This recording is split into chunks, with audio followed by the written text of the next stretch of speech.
믿고 주 당신들이 하나님을 믿지 않습니다. 아멘. 우리 팬들과 한번 인사하겠습니다. 새해 복 많이 받으십시오. 네. 오늘은 굉장히 조촐하게 우리 뭐 거의 개척 멤버들하고만 예배를 드리는 것 같은 느낌인데요. 예, 첫 예배를 여러분들 함께 드릴 수 있어서 좋은 것 같고요. 그리고 또 이제 또 새로운 또 희망찬 새해가 밝았기 때문에 우리들의 인생의 삶 가운데 함께 하시는 주님의 사랑을 많이 경험하고 그렇게 살아가는 여러분들의 삶이 되기를 주님의 이름으로 축복합니다. 이번 달 한 달 그 주제는 믿음으로 살아내기입니다. 믿음으로 살아내기. 그 중에 이제 오늘은 말씀보다 세상이 커 보일 때라고 하는 제목으로 말씀을 나누겠습니다. 짧게 좀 신명기를 좀 개관할 건데요. 여러분 신명기 이름이 왜 신명기인지 아십니까? 신자가 어떤 거냐면 되풀이 신일입니다. 되풀이 신. 그래서 되풀이한 명령이 신명기가 되는 것이죠. 그래서 1월 넷째 주와 2월 첫째 주까지, 그러니까 5주간이 되겠죠. 5주간까지 살펴볼 말씀이 신명기예요. 그리고 난 다음에 이제 2월 둘째 주부터는 이제 마가복음이 시작이 되는데 그때까지 여러분 계속 잘 묵상해 주시고 또 그리고 말씀에 좀 잘 따라와 주시면 좋을 것 같다 생각합니다. 그래서 신명기는 우리가 잘 알다시피 구약 성경의 5번째 책이죠. 히브리어 이름은 뭐냐면 엘레 하데바림이라고 하는 뜻인데 이름을 갖고 있는데 뜻이 뭐냐면 이것은 말씀드리다 라고 하는 뜻인 거예요. 여러분 이제 70인역 아시죠? 70인역이 이제 헬라어로 번역한 거잖아요. 히브리어를. 근데 이제 70인역에서는 드테로노미온이라고 해서 두 번째 율법이라고 이름을 가지고 있는데 그렇다고 이것이 두 번째 그들이 받은 율법이냐 그런 건 아닌 거죠. 그러니까 여기서 약간 오해가 좀 생기는데 두 번째 율법이 아니고 원래의 율법을 해석하고 그 다음에 보완하고 확대하고 적용한 것이 신명기 말씀인 거예요. 그래서 우리말 제목의 신명기는 되풀이 신자를 써가지고 되풀이한 명령. 이게 더 정확한 것 같기는 해요. 그래서 신명기 두 번째 율법이 아니라 되풀이된 율법이다라고 하는 의미를 갖고 있는 것이죠. 여러분 신명기 저자가 누군지 아십니까? 신명기 저자는 누구예요? 신명기 누가 썼습니까? 모세가 썼죠. 교회 역사와 전통은 신명기 저자를 모세로 인정해 왔죠. 그런데 신명기의 말씀들은 그 모세가 시내산에서 하나님께 직접 전해드리는 것을 출애굽 2세대들에게 선포한 거잖아요. 그러니까 원 출처가 모세인 건 맞지만 이것을 작성한 사람들은 이것을 기록한 사람들은 누구냐라고 본다면 모세일 리가 없다라고 하는 것이죠. 그래서 왜 그러냐면 신명기 안에 수많은 나레이터들이 있는데 사실은 여러분 신명기를 묵상해보면 알겠지만 어디까지가 하나님 말씀이고 어디까지가 모세 얘기인지 사실 잘 구분이 안 가기도 해요. 그런 것들을 좀 보거든요. 그래서 그런 것들도 좀 있고 또 모세가 직접 이걸 썼다고 할 수 없는 게 뭐냐면 모세의 죽음에 대한 기록이 나오는데 이것은 모세 쓸 수 없는 거죠. 그래서 이런 사실은 신명기가 모세의 저작이라고 말하기 어려운 측면이 있는 거죠. 원 출처는 모세가 맞을 수 있지만 이것을 모세 썼다라고 얘기하기는 좀 어렵다라고 하는 것입니다. 그래서 저작 연대는 언제냐라고 보면 보통의 보수적인 학자들은 요시야 왕이 주도한 그 종교개혁 있잖아요. 요시야 왕이 어렸을 때 성전에서 율법서를 발견하고 그 율법을 가지고 성전 정화 운동을 했고 종교개혁을 일으켰는데 그때 이것을 발견했다고 보는 거예요. 그래서 그것을 편집해가지고 지금 형태에 이르렀다라고 이제 보통의 학자들은 얘기를 합니다. 신명기 기록 목적이 있는데 신명기 기록 목적은 크게 두 가지로 봅니다. 첫 번째는 뭐냐면 신명기는 여러분 아시는 것처럼 이스라엘 백성의 광야 여정의 마지막 시점이잖아요. 그래서 이스라엘은 어떻습니까? 40년에 걸친 긴 광야의 유령을 끝내고 이제 약속의 땅으로 진입을 목전의 앞에 두고 있는 거예요. 그런데 이제 약속의 땅 앞에 서 있는 사람들이 누굽니까? 출애굽 1세대들은 다 죽었죠. 다 죽었고 출애굽 2세대들, 광야 세대들이 이 앞에 지금 있는 거예요. 그래서 광야를 유랑하는 동안 1세대는 하나님을 향해 어떻게 했습니까? 원망과 오늘 본문에 나오는 것처럼 원망과 불평을 하다가 사실은 그 광야 땅에서 다 죽은 거예요. 그러니까 죽기까지 기다리신 거죠, 하나님이. 그러니까 하나님과 언약적 관계를 파기한 그 장본인들이 누구냐면 출애굽 1세대들인 거죠. 그렇기 때문에 여호수아 갈렙을 제외하고 단 한 사람도 약속의 땅에 들어가지 못하게 된 것입니다.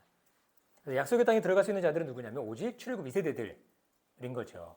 그런데 문제는 뭐냐면 이 출애굽 2세대들이 1세대와 달리 시내산에서 하나님과 맺은 언약을 받은 적이 없는 거예요. 그러니까 다시금 물론 선조들을 통해서 듣긴 했겠지만 모세를 통해서 직접 들은 적은 없는 것 같습니다. 그러니까 모세가 다시금 모압 평지에서 가나안 땅을 목전에 두고 그들에게 출애굽 2세대들에게 이 율법을 다시금 이야기하는 거죠. 그래서 시내산에서 받은 율법을 다시 가르쳐야 될 필요가 있었다고 하는 것입니다. 그리하면 어떻게 돼요? 이들이 약속의 땅에서 하나님과의 바른 언약 관계 안에서 그들이 살아갈 수 있다는 것입니다.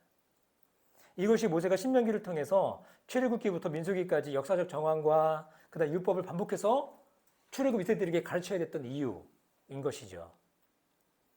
두 번째는 뭐냐면 신명기는 모세의 죽음 및 여호수아에게 지도력이 이양되는 것들을 이야기하고 있어요. 그래서 여러분 묵상해보면 알겠지만 1장과 3장에는 모세의 죽음에 대한 이야기가 나와요. 먼저 그것이 나옵니다.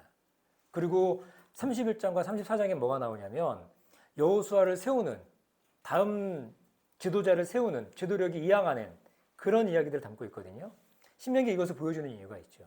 위대한 지도자인 모세가 고대하고 약속했던 그 땅에 들어갑니까? 못 들어갑니까? 못 들어가요.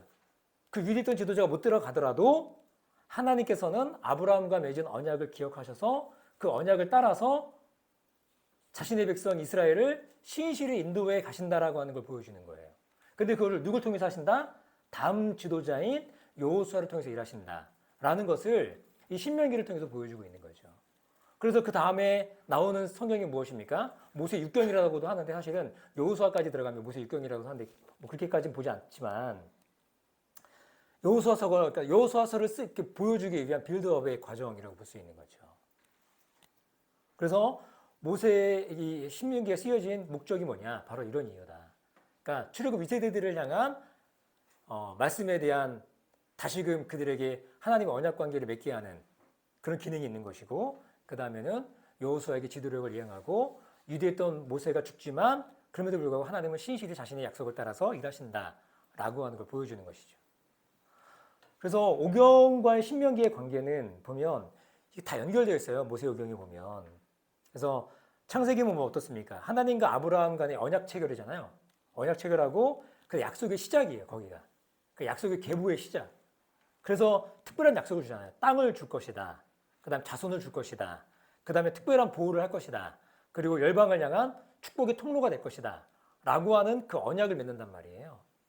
근데 그 언약을 맺는데 출애굽기부터 그 언약이 하나하나 이루어지는 것들을 보게 돼요. 출애굽기는 뭡니까? 약속의 자손이 이집트에서 충만히 준비되어 가는 그 고센 땅이라고 하는 하나님의 인큐베이터에서 이스라엘 백성들이 자라가는 것들을 보게 되는 거죠. 민족을 이루는 거죠.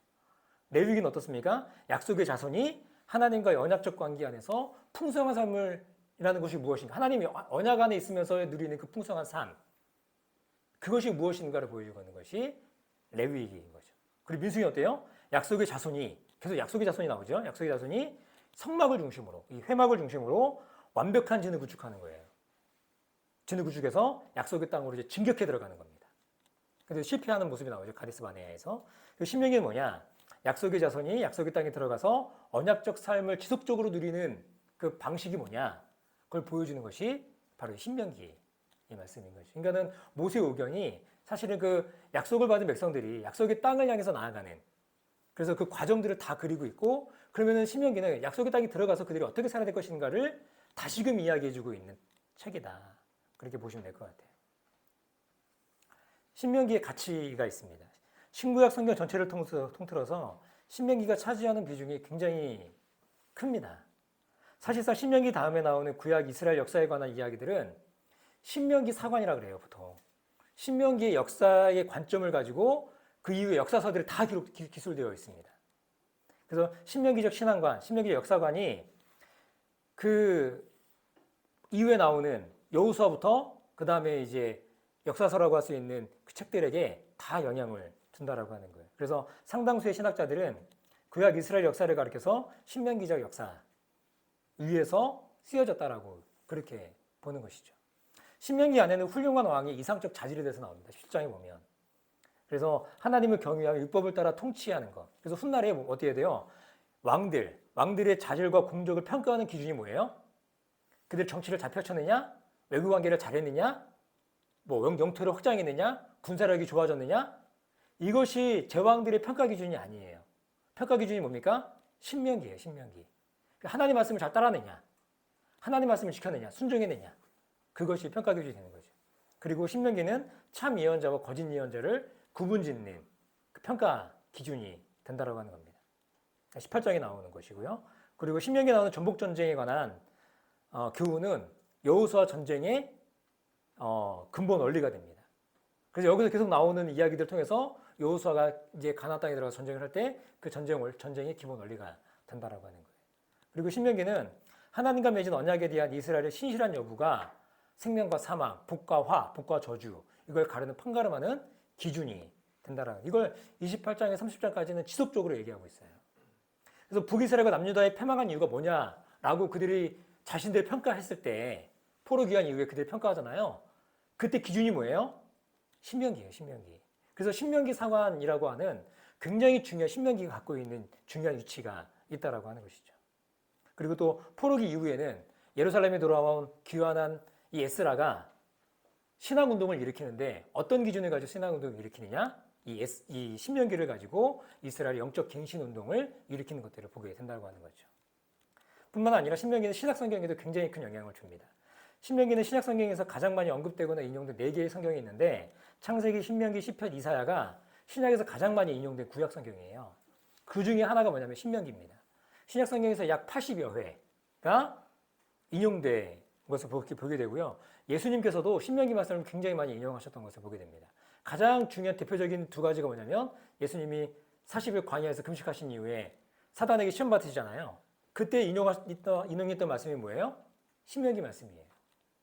그리고 또 그 바리새인들이 물어봅니다. 가장 중요한 율법의 계명이 무엇입니까? 라고 물어봤을 때 그때 인용했던 말씀이 신명기 말씀인 거예요.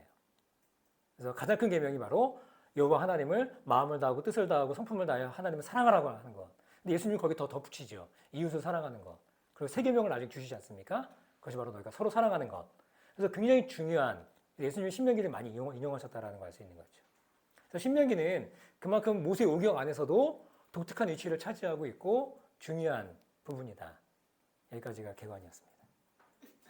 네, 빨리 끝냈죠. 그래도 오늘 본문으로 들어가 보면 이제 앞서도 설명했던 것처럼 신명기 배경은 이스라엘이 광야 40년 생활을 마치고 모압 평야에 도착했을 때예요. 현재 모압 평야에 있는 사람들은 아까 얘기했던 사람 누구예요? 출애굽 2세대들 20세 미만이거나 그러니까 다 사실 젊은 세대인 거예요. 진짜로. 아니면 그 당시에 태어나지 않았던 사람들 광야에서 태어났던 사람들인 거예요. 이제 이들을 떠나야 하는 모세로서는 어떻게 합니까?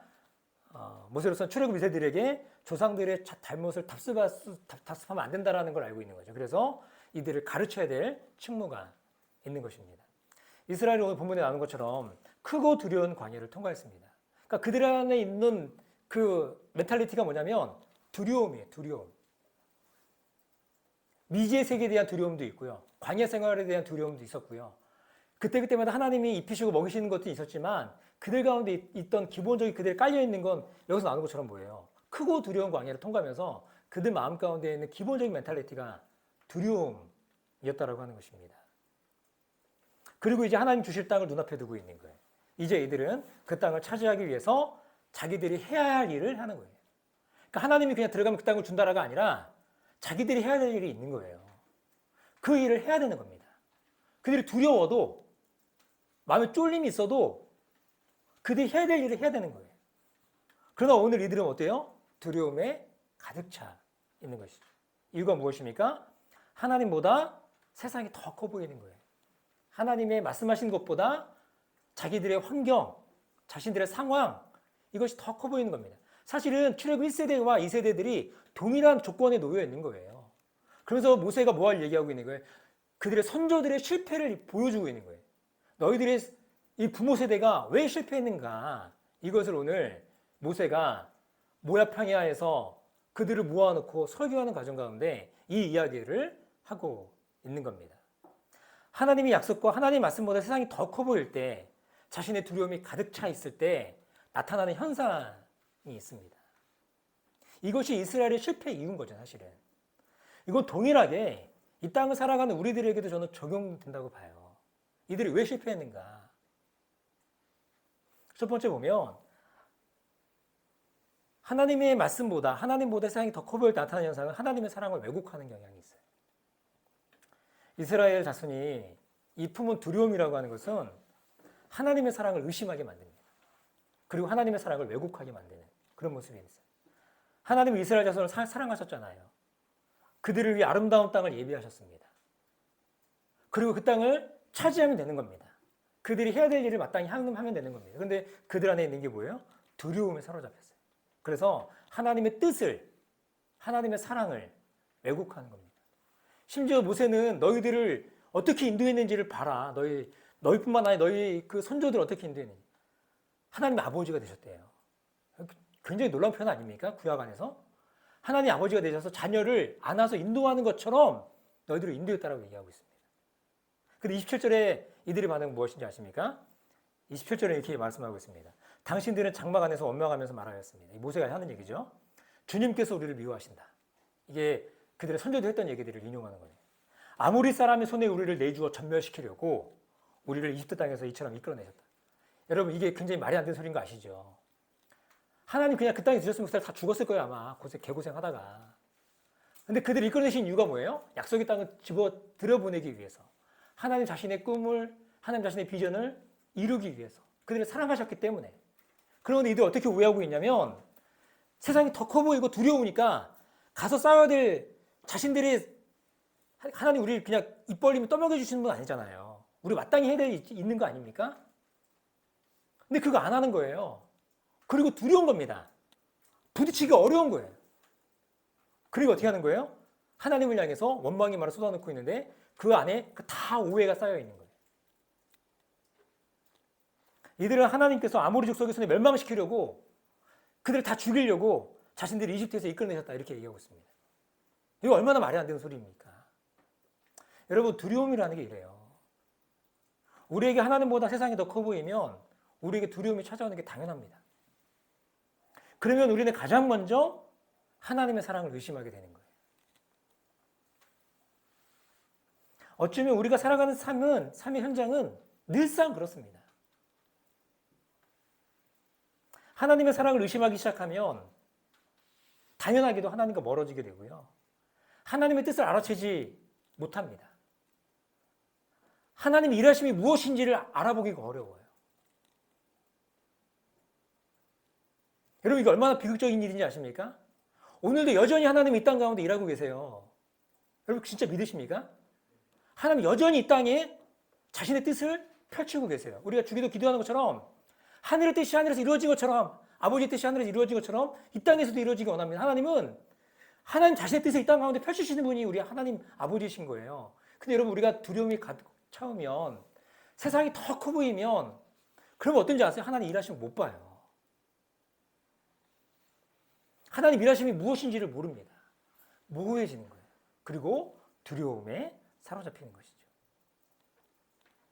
그리고 우리는 하나님의 뜻을 이루는 삶이 아니라 두려움이 휩싸여서 자기 문제에만 매몰되는 그런 어리석음 가운데 살아갈 수밖에 없다라고 하는 것입니다.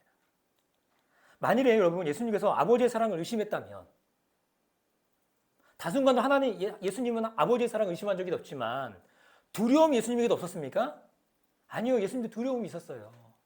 육신의 몸을 입으셨기 때문에 십자가라고 하는 고통이 예수님의 사역을 이렇게 발목 잡는 두려움이. 그래서 이 잔을 내게서 옮기시옵소서.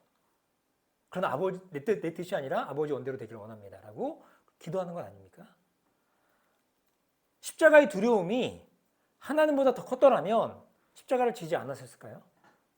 물론 우리 그렇게 가정하는 게 말이 안 되는 거 알지만 두려움이라는 게 그렇다는 거예요. 우리 가운데. 예수님도 그런 게 없었던 것이 아닌 거죠.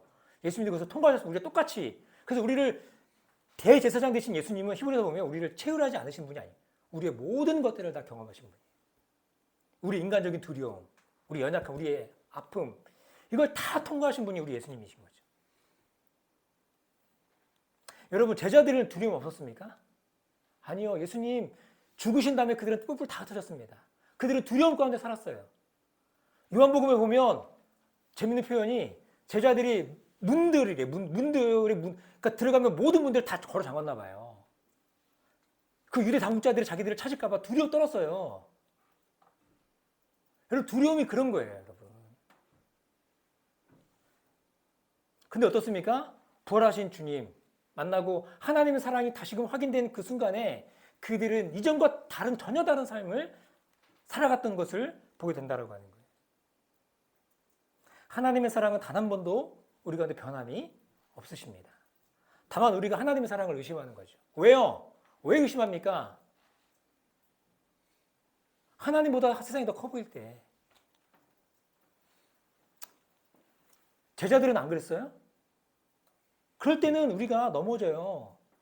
실패한다고요. 두려움의 깊이에 깊이 빠지게 되는 그런 모습들도 있고요. 근데 우리가 그때마다 기억해야 될 것은 하나님의 사랑은 우리를 향해 단 한 번도 변함이 없으시다 라고 하는 사실인 것입니다. 또 한 가지는 뭐냐면 대적의 크기를 왜곡합니다. 그러니까 우리에게 다가오는 상황과 환경들을 그거를 뻥튀기를 해요. 그러니까 하나님 명령을 거역한 사람들은 대적의 크기를 과장하죠.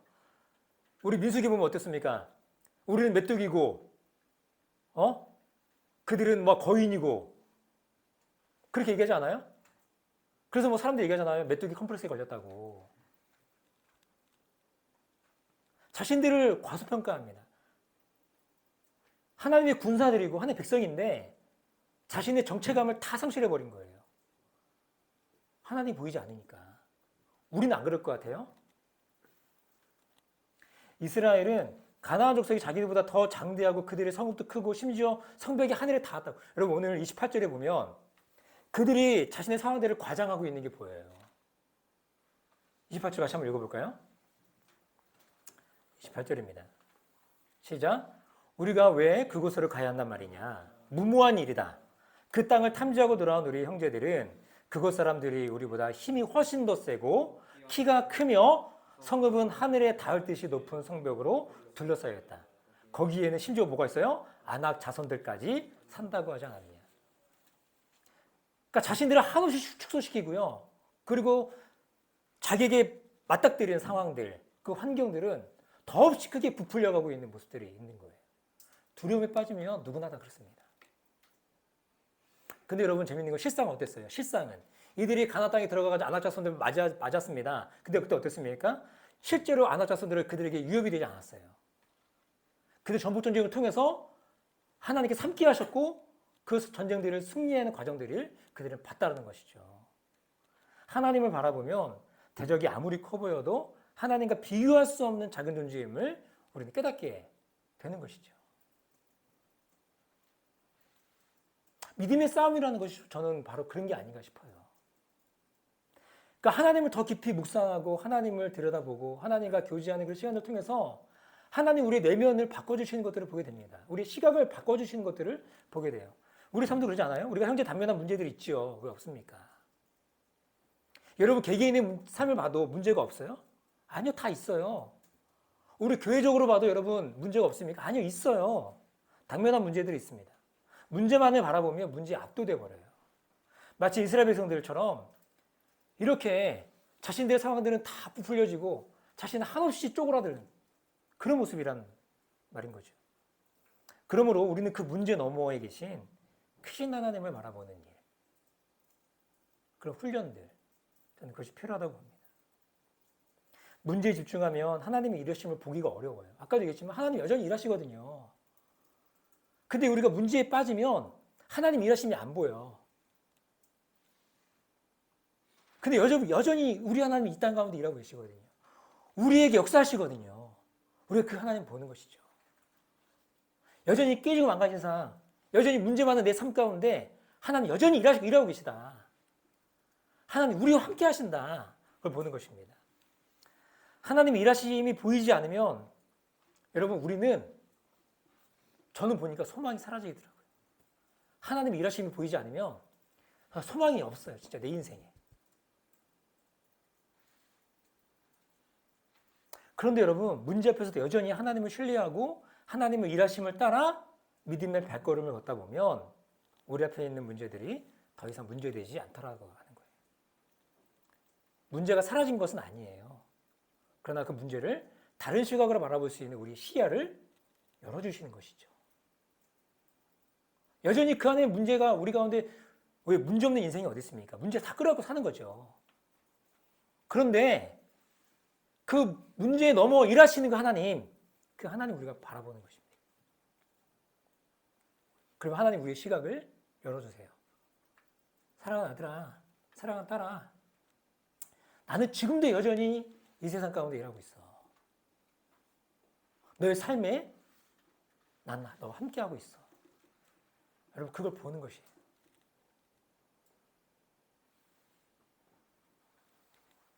세 번째는 우리가 이렇게 두려움에 휩싸여 있으면 말씀을 왜곡합니다. 굉장히 두려운 일이죠. 여러분, 두려움은 하나님과 우리의 관계를 무너뜨려요.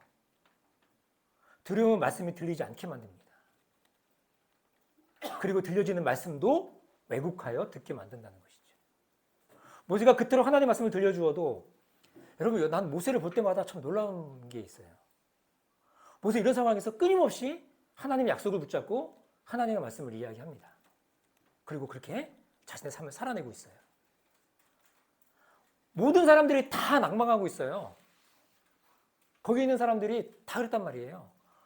물론 동지가 있었죠. 갈렙과 여호수아. 근데 여러분, 그 사람 빼고는 다 모든 사람들이 다 두려움에 휩싸여 있는 그런 상황 가운데서 여전히 모세는 하나님의 말씀을 그들에게 들려주고 있다고 하는 것입니다.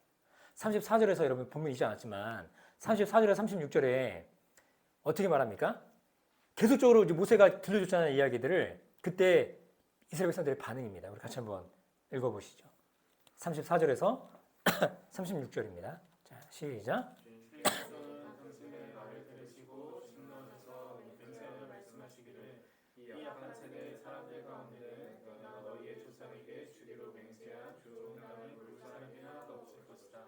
다만 여분네의 아들 갈렙만이 그 땅을 볼 것이다. 그가 정성을 다 기울여 나 주를 따랐으므로 나는 그와 그 자손에게 그가 밟은 땅을 주겠다 하셨습니다. 얘기하는 거예요. 하나님 말씀 들리지 않으니까 결국에 어떻게 돼요? 하나님께서 이들을 그 출애굽 1세대들을 향해서 아무도 너희들은 들어가지 못할 것이다 라고 얘기하고 있는 것이죠. 하나님 말씀이 들리지 않을 때 다가오는 사실은 무서운 거 아니겠습니까? 저는 최근에 개인적으로 건강에 좀 이상이 생기면서 좀 이상하리만큼 두려움에 휩싸여 있는 저를 발견하게 되었어요. 제가 이제 묵상하기도 썼지만 읽어보신 분들은 다 알겠지만 제가 이제 나이 50이 다 되었음에도 무엇 하나 이룬 것 없이 살았던 제 삶이 굉장히 한없이 초라해 보이기도 하고 또 아이들은 커가고 있는데 또 원하는 것들을 제대로 해줄 수 없는 그런 제 삶이 좀 비루해 보이기도 하고 또 변하지 않는 것 같은 여전한 목회 현실 그리고 또 올 한 해 다양한 변화들이 있는데 그 도전 앞에 어떻게 이 길을 걸어야 될 것인가 좀 막막한 그런 모습도 있었고 아내하고도 대화하면서도 현실에 다가오는 무게들이 굉장히 커서 좀 답답하게 느껴지기도 하고 좀 두렵게 그러니까 제가 갖고 있는 상황들이 다 좀 두렵게 다가오는 그런 상황이었습니다. 제 상태가 딱 이 약속의 땅을 눈앞에 두고 있는 가나스 바다에 있는 이스라엘 백성들, 출애굽 1세대들의 모습과 굉장히 흡사한 그런 모습인 것 같았습니다. 저는 그러던 중에 이 말씀 묵상하면서 굉장히 큰 도전도 됐고 또 용기를 갖게 되었습니다.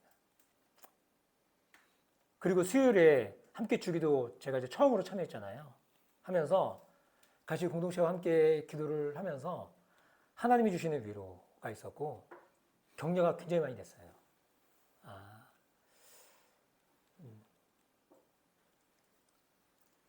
저 하나님 말씀이 들리니까 다시금 하나님 말씀이 들리니까 다시금 그 말씀 앞에서 힘을 얻게 되고 용기를 얻게 되고 격려를 받는 그런 놀라운 일들을 경험하게 되었던 것이죠. 여러분 두려움을 이길 수 있는 힘 세상보다 하나님이 더 커 보이는 비결 이것은 다른 것이 아니라 하나님의 말씀을 다시금 듣는 것입니다. 오늘 이스라엘 백성들이 이 출애굽 2세대들에게 이 모세를 통해서 하나님이 뭐하고 계시는 거예요? 다시금 하나님의 말씀을 들려주고 있는 거 아니에요? 신명기는 다시금 선포된 하나님의 말씀이잖아요. 이 말씀을 들은 출애굽 2세대들은 약속의 땅을 차지합니다. 하나님 말씀에는 우리를 향한 흔들리지 않는 사랑이 담겨 있어요. 하나님 말씀을 다시금 들을 때 우리는 하나님 말씀을 왜곡하지 않습니다. 하나님 말씀을 다시금 들을 때 우리는 우리가 처한 모든 상황에서 하나님을 플러스하게 되어 있어요. 모든 우리의 계산 가운데 누굴 집어넣는 거예요? 하나님을 집어넣는 것이죠. 그렇지 않을 때, 두려움이 다가올 때, 그때 하나님 깡그리 잊어버리면 뭐예요? 두려움에 그냥 매몰되는 거예요.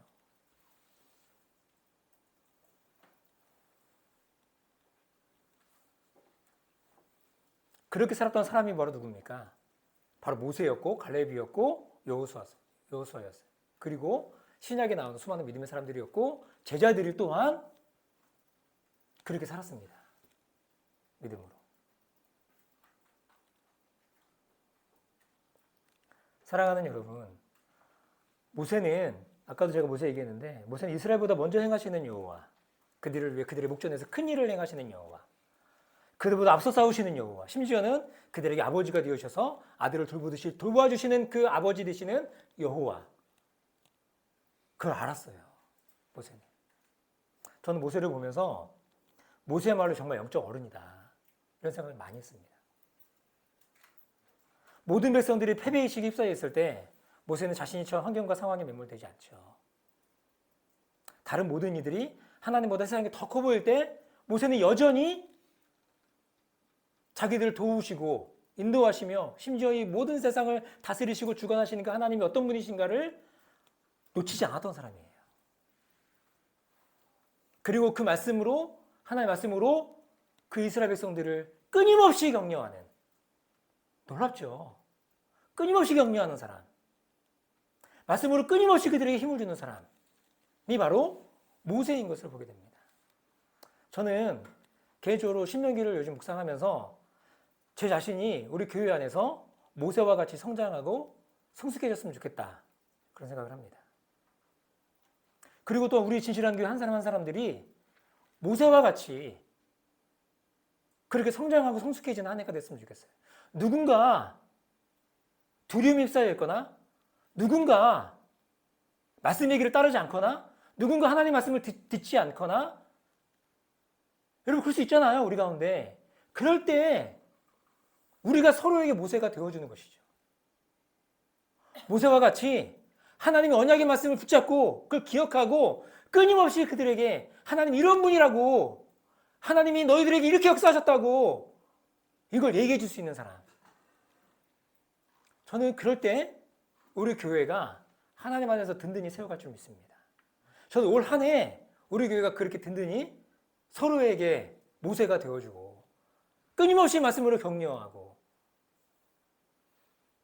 그렇게 세워줄 수 있는 그런 사람이 되었으면 좋겠어요.